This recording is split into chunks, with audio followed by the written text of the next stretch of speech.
Hey guys, this is Eric with Mediavine. This is our Go for Teal video series.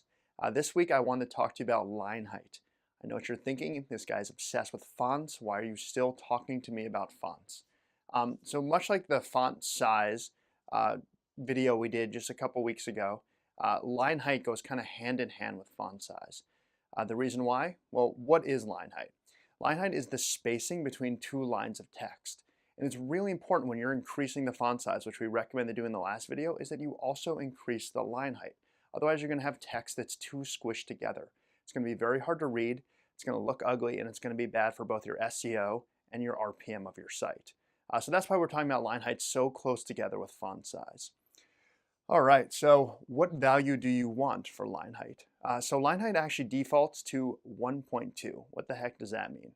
So 1.2 is going to be relative to the current font size.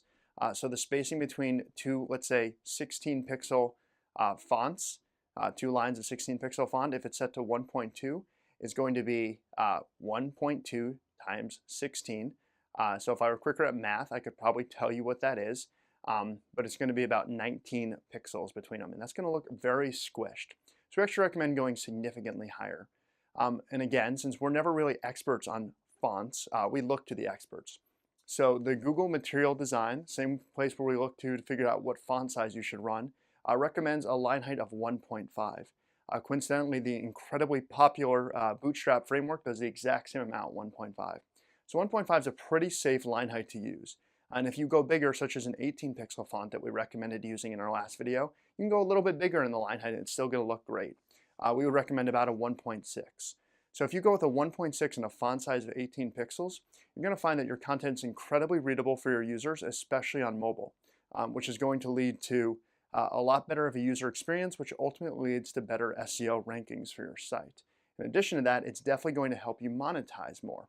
And again, similar to font size, the reason why a larger line height is going to help is the same concept. Your content is more readable. Therefore, your user is going to be more engaged with your content. They're engaged with your content, they're ultimately going to be more engaged with your ads. That's going to make your ads perform better. So really, you're going to hear a lot of our advice being very similar. Improve your user experience, and the ad revenue will follow. And also in this case, because we insert our ads in your in-content based upon CBA standards or the Coalition for Better Ads, if you have more content, we're going to be able to insert more ads without disrupting the user experience. And so a larger line height is going to mean more content. That means potential for more ads. So it's definitely going to mean more revenue both in the short term and long term by setting that new line height value. You can do this in your style sheet or in your CSS, and the accompanying blog post, we kind of show you the details of that. But please stay tuned for another episode of Go for Teal. We'll be here next week, and subscribe to our YouTube channel. Thank you guys.